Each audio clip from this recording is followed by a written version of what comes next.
What's going on, everybody, and welcome back to Cedar Flags. So, in the last episode, we officially opened the park. So, this episode, we are going to go through and do more of the management side of things. So, if you're looking for more of the design and time-lapse stuff, this episode might not be for you.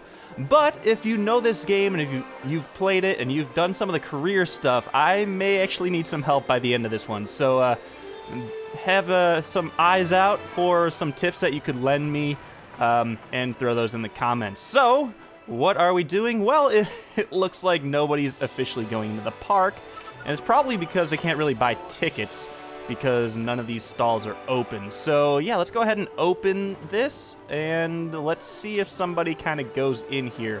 Now, I don't know, a lot of the vendors have quit on us because we've been idle for about 5 years. But, yeah, we're probably going to have to go through and rehire some people. We're going to actually need to go through and actually open these rides, which is probably something that we're going to do right away. And then we're going to probably have to adjust a bunch of prices because, like I said, I wanted to do this playthrough as free rides, and all of these, I think, are set to have an actual ticket price. So let's go ahead and do that now. Now, I'm not really sure about this episode and how much editing I'm going to be doing in it. It's all going to be live, like I said, but, you know, sometimes we might have to just cut out some boring parts. I hope you guys don't mind that too much. But, hey, check it out. We actually have some people coming in, and none of these stalls are open, so that's cool. Yeah, let's just open these as well. Now, I know for a fact that some of these vendors had actually quit. So I'm wondering if you reopened these stalls, if they just automatically hire somebody new. That's something to look at, I guess. Now, we should probably go in and check the prices of things, and I'm not really sure how to do that. So let's go and try to figure that out. There you are, ticket prices. Okay, so we actually have an opening and closing time. I'm not sure if people, or if if the simulation abides by that or not. But right now, our standard ticket price is $15. That seems fair for the size of the price, or size of the park that we have, rather. And $10 for the family, and then $7.50 for a priority pass. Now, do people buy priority passes separate from the ticket? Or if you buy a priority pass, do you automatically get a ticket? Because if so, we should probably raise that over standard pricing. Yeah, not really sure. We can probably figure that out pretty quickly. Now, I'm pretty excited to see what the first ride on the Alpine Spirit is like. I'm wondering what the guests are going to think, and it looks like a lot of them are actually making a beeline straight for Alpine Spirit, which is cool because that is currently probably our premier attraction in this park. I mean, I don't think a lot of people are coming to get on the swings, although a few of them, it seems, have done just that. So, interesting. What about the rest of these stalls? Yep, nothing's open. Cool.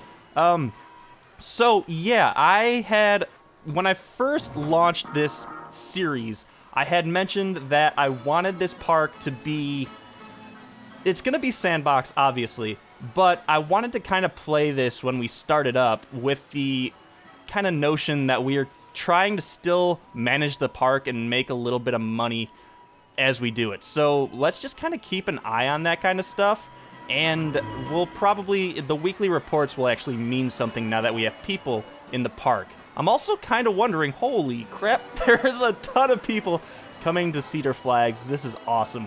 We've already got 500 in the park. Holy cow. And it looks like most of them are pretty happy, which is cool. But yeah, I haven't really checked out anything in this game past just building and designing thus far. And to be honest, I haven't played a lot of this game outside of this series, so most of the times when I boot this game up, it is to come into Cedar Flags and either build or do whatever we need to do in this park. So this is all a learning experience for me.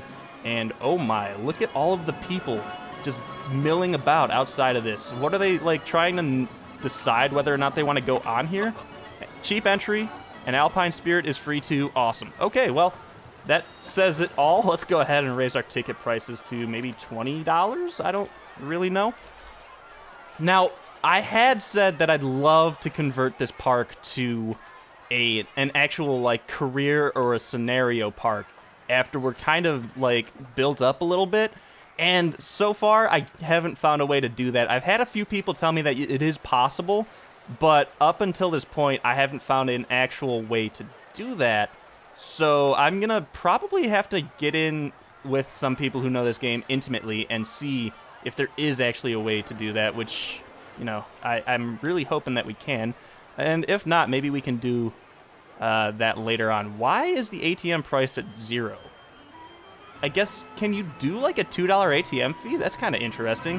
Not that I want to do that, but yeah, so it looks like everybody is enjoying the Alpine Spirit, and it looks like everybody's kind of milling throughout the park. Not a lot of people are coming over to the main buildings just yet because probably nobody's really hungry, and I'm wondering if there's a place to see kind of like the thoughts of people, like in a general sense. Like, what are people... Oh, there we go. What are we thinking? They've arrived. Yes, that's pretty obvious. The queue for Alpine Spirit was full. Wow, maybe we should add more queue for that ride. I'm not really sure about that. I don't want to shop at Hats Fantastic. Okay, that's fine.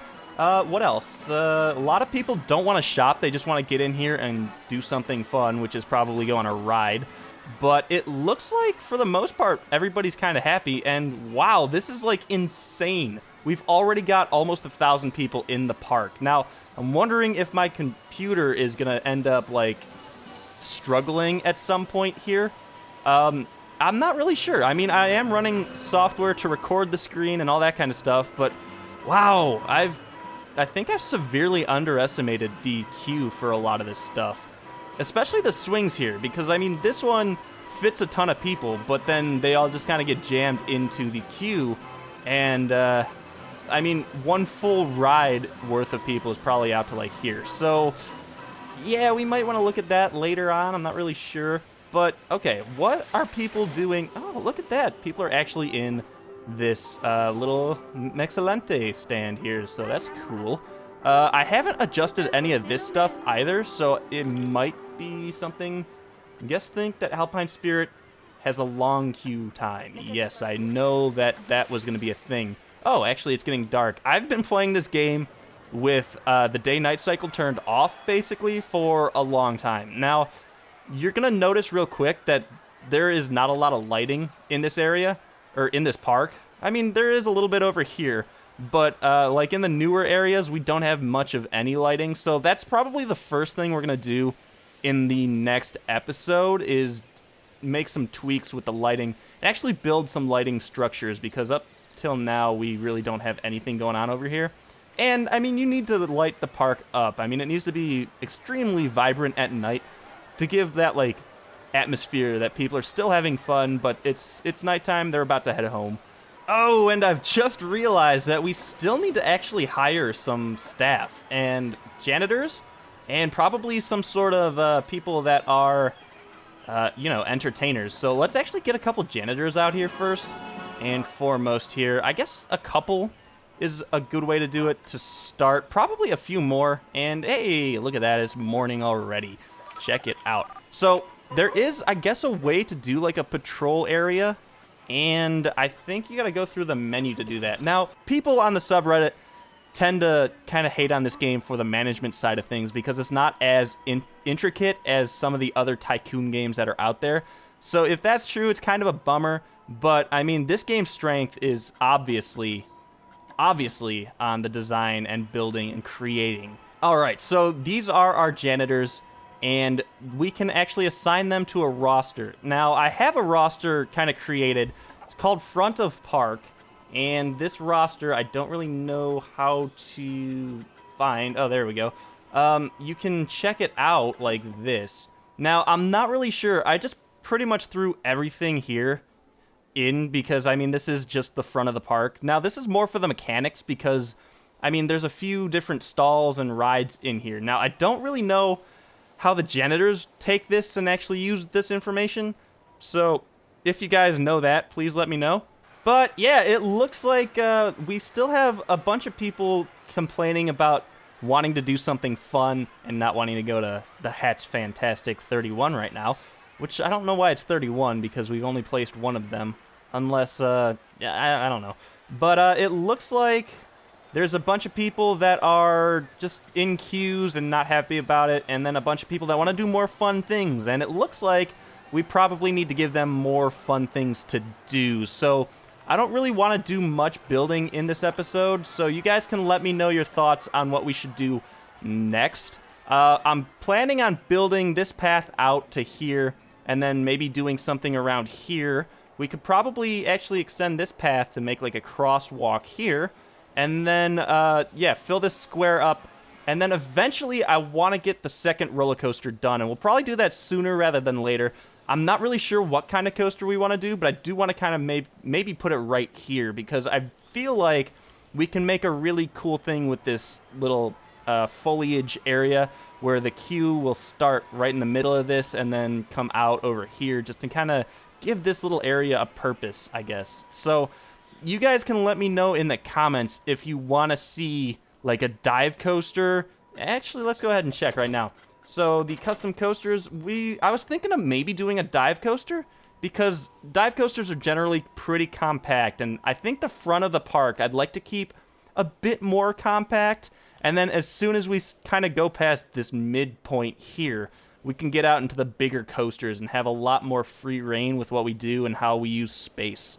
But it generally seems like in theme parks, the front of the park is the older part, and a lot of it's way more developed, and a lot of it's really kind of thrown together nicely. And then as people expanded out, they kind of knew what they were doing, so to speak, and then you kind of break everything down and make it a little bit more open for people to kind of go through and figure everything out. So that's when we're going to get into the hyper coasters and all that kind of like the giga coasters and all that kind of stuff, which is going to be fun. But yeah, for the next coaster here, I'm kind of thinking we either do a dive or maybe one of these crazy little bobcat, wildcat? Yeah, wildcat style rides. But you guys obviously can let me know. I'm not really sure what a typhoon is either, but that could be kind of interesting. So yeah, you guys let me know. And we've got 1,200 people in the park. Everybody's mostly happy, judging by the little happy face meter. Our park rating is through the roof right now. Wow. We don't have any marketing going on, which I guess we could throw in right now. Why not? I mean, it's not like it's going to affect us at all. So let's start a marketing campaign for late night talk show, high impact, a lot of adult groups. So this is where we kind of want to figure out what we want this park to be. Now, obviously, judging by the name of the park, Cedar Point and Six Flags, so I kind of want combine those together, and I wanted to have this park be more along those lines, where it's not so heavily themed like a Disneyland would be, but more focused on just really great ride experiences. So I'm kind of probably leaning toward marketing toward more adult people, but I guess currently we could try to target some more family style, or just families in general, which is kind of cool. But we can get some teenagers, apparently, with gulpy videos. I'm not really sure what that is. Viral videos attracts more teens, whereas a gulpy video actually attracts more families, which I have no idea what that is. And then banner ads attracts more adults. Let's actually, you know what? Let's run that. Why not? And we'll auto-renew it. So this is cool. We can actually just set stuff up and then let it just kind of go. So we don't have to actually micromanage this, which is nice, which was one of the things in Roller Coaster Tycoon that was not so great sometimes. But all right, let's attract some families with this, and let's get the banner ads going as well. So that's kind of cool. And of course, that has bumped our rating up tremendously. So now we're almost at 1,000. That's insane. Is it capped at 1,000? I don't even know. Maybe it can go higher. You guys can let me know. Like I said, now it doesn't look like anybody's actually coming up here. And somebody had once told me to go ahead and put some benches up here just to try to get some people up here, which is a great idea. So let's go ahead and do that. So if some people are tired, they'll just kind of hop up here and I guess, you know, take a rest, have a look around, and then I guess walk back down because there's really nothing else to do. The other thing that I kind of wondered was, are people going to be going through the lockers, and I think they are. I think I did test that, but we can put some of these trash cans just kind of in the way in here, which is kind of cool because it might look like people are coming up here to throw trash out, but it's going to look like they're here to then use the lockers. So this is kind of interesting. Let's keep an eye on this, see if that actually does anything. And I'm kind of just strategically placing these trash cans in here to maybe hopefully have the game create like a better path for guests to walk. So instead of going like through this locker, maybe they'll end up going around through this gap because there are trash cans in the way. Not really sure. It's not going to be a highly trafficked area of the park anyway. It's just basically going to be for people who want to go get money out of the ATM. But, you know what? Whatever. We'll just kind of keep an eye on it. Yeah, I think I've done everything that I want to do in this episode. Now, it doesn't look like anybody has really bought our priority passes just yet. So hopefully by the time we get a new roller coaster with another priority pass set up, they'll actually go through and buy those. But let's kind of check this before we finally wrap this up. Let's check out what people are thinking. A lot of people are just thinking that the queue is full, and yes, it is quite full. Really should have planned that out. Although I think after we get more marquee coasters, people are going to rather go there. And I just don't think I can really fix the queue at this point unless I really hit it back here. Not really looking forward to doing that, though. The prestige rating is high up. I'm not really sure how that all works. I should look into that. But, yeah, that's that, guys. If you like this kind of weird episode, leave me a thumbs up. If you disliked it, that's okay. You can leave me a thumbs down.